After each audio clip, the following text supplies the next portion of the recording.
10 years ago, I would have made a good king for these lands. I would have been a fair ruler. Then he killed me.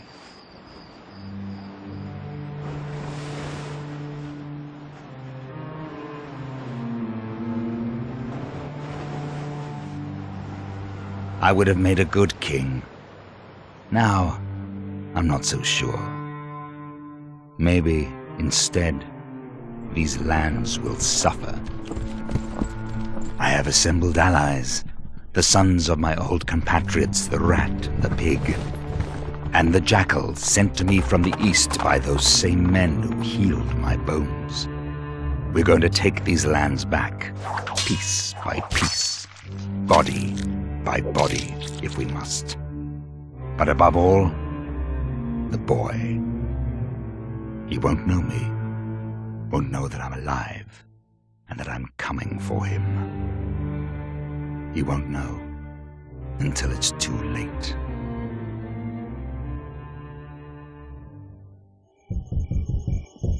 They woke me in the night as I slept. I had been dreaming that this was all over, that there might never be war again. "He's here," he said. "The jackal's here." We didn't know why he came, what he wanted. He attacked in the night, without warning, without honor. He didn't care who he killed. I had to get Lady Catherine out, to save her, return her to her brother, the king. There was only one way out, and that was through the jackal's troops. I fought for our lives. If we escape tonight, we live to fight another day, to recoup, to take this fight back to the jackal, to make him pay. If we fail,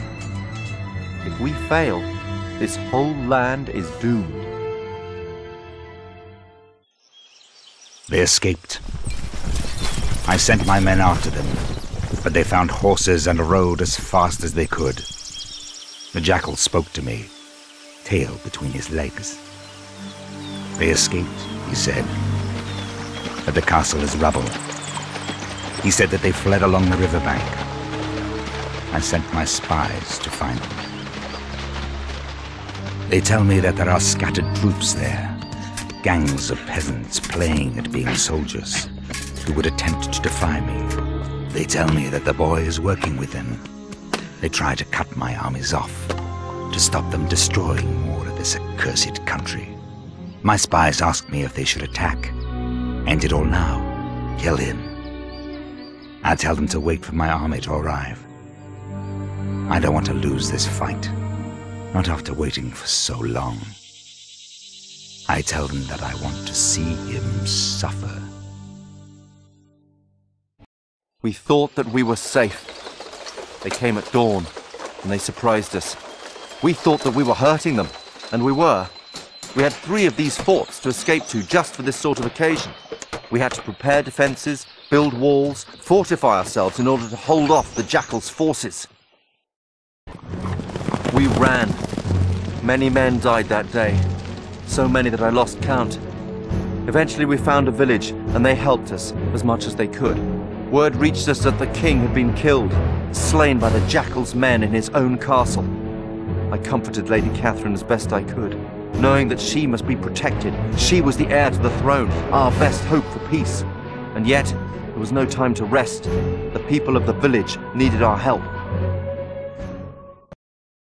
The jackal returned and told me that they'd lost the fort, that the boy managed to rally up enough support to take one of our outposts. He asked that he might take a force and wipe the boy out now, pay him back. He said that there was another way towards the fort, that they were going to try to cut it off to hold their position. He said that he could take them now, destroy them all. I told him to do what he would, but that the boy was mine to capture, to torture, to punish for what he did to me. We escaped, barely. We thought that we were stronger than we were, that we could stand toe-to-toe with the jackal's forces, but we were no match, not even close. We set up camp, sent word for Long Arm to meet us, to tell us what to do, how to fix this. I didn't even know if he was alive, but they found him, somehow. As good as it was to see him, there was no time for merriment. We set to work, planning how we could come back from our defeat. We discussed our forces and how many of our friends we had lost. Our armies, the army of the king, of Long Arm, my own, were all defeated. The king was dead. Long Arm suggested a plan that we go and find new armies, recruit powerful soldiers and troops from the so-called Lords of the North. He told me of Lord Blackstaff, exiled for treason, of the Sultan, over here from the east and likely to have first-hand knowledge of the Jackal, and of the Iron Duke, in command of the forges in the northern mountains. He said that we should seek out their help and rebuild, recover, in preparation for whatever might come next. Long Arm told me of safe houses we were maintaining, and I asked that he take Lady Catherine, get her to safety. He told me about the Abbey, where nobody would think to look for her. I would head to Blackstaff's lands, ask him to join our effort against the Jackal. He warned me to be careful, not to trust Blackstaff. I told him that I would do whatever it took to get Blackstaff's help. Better the devil you know than the devil you don't. It's dark and cold, and we're all tired. We've been here too long, walking with no signs of life. We hear the fighting before we see it. The rats have taken control of the Northern Territory. They rule it with iron fists and weak spines. I killed their father. He left 3 bastard sons, each more terrible, more cowardly, more pathetic than the next. Rupert Silverback, the youngest, is the one charged with taking the marshlands. The soldier asked for our help to rid their castle of Silverback. He told us that Thomas Blackstaff is inside and will surely be grateful for all the help we can offer. I told him that his castle will be saved by nightfall. Blackstaff was glad to see us, or as glad as you can be to see somebody from the very court that exiled you. Once we explained that we weren't there for him, he was keen to help us out. I told him that we needed his men, his skills. He agreed to help us out, if we all survived the night. He explained that we had defeated Silverback's advance brigade. His real army fought far more treacherously, attacking at night, scurrying in under cover of darkness. And they were coming. He said that if we survived, we would have full use of his marshland rangers for our upcoming battles, and full use of his sword. With a promise like that, how could we resist? It was a good win, at a time when we needed one. Silverback escaped, retreated, cowardice coming before honor, just like his father. The marshland rangers were formidable fighters, their skills amongst the best I had ever seen. Blackstaff was a fine general as well, capable and powerful. I asked him to join us, to be my right hand for the battles that were coming. He was shocked. With my reputation, he asked. I told him that I didn't care about what had happened before. What he did going forward was all that counted. We left that morning, abandoning Blackstaff's keep for the eastern shoreline so that we might find the Sultan. We saw him before we even saw his city. We explained who we were. He explained what had happened to him. He came from the eastern lands. Prosperous at home, he was driven out by the Jackal. So he took his belongings, his family, his wealth, and he sailed for here. He brought money to the area, picked up the people's spirits. It wasn't a rich area when he arrived, but he helped the people turn their fortunes around, setting up trade routes overseas. He used his ship to sell the wares made here to other countries, and he imported their goods just as easily.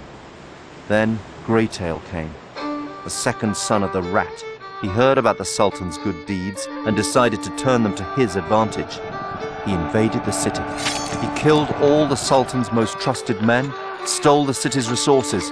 He turned the Sultan's prize ship into a slave boat, running those same trade routes that the Sultan established, only now with a far more insidious cargo. The Sultan himself was banned from the city that he helped to grow, relegated to the wilds, forced to camp until he could find a way to rescue his family. The Sultan told us that he couldn't offer an army, but if we found a way to help him, to free his wife and children, to stop Greytail's abuse, he would help us buy war equipment from his sources so that we could take down the Jackal that much quicker. He had no men to use the weapons that he used to sell. All he knew is that Greytail never discovered where he used to keep his stockpile of weapons. I told him that we had enough soldiers to take the city back, and if they didn't know how to work these machines, they would learn on the job. We took it back.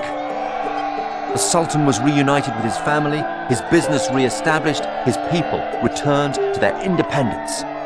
He told us that wherever we were, when we needed weapons, he would ensure that we could get them.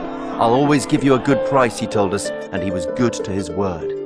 We left there bolstered, our army growing in strength and skill. We headed north, towards the Iron Mountains. Blackstaff knew where we might find the Iron Duke, commander of the Iron Forges, and our best hope for amassing new weaponry to equip our still-growing army with. We walked for days. When we arrived, the Duke welcomed us in, fed us, gave us beds. We had our first good night's sleep in weeks, and would have slept longer if we hadn't been woken up by the sound of screaming, of steel clashing with steel. It was Roger Scabcoat, the Rat's eldest son. The Iron Duke asked for our help to save them, to help protect his mine. He told us about weapons that he was working on, forged stronger than any weapon had been before, and he offered them to our men to aid in the fight. He asked us to help buy some time, to hold the Rat off at the mouth of the valley so that the Duke could get his forge working faster, build more weapons, drive Scabcoat back and away from this area forever.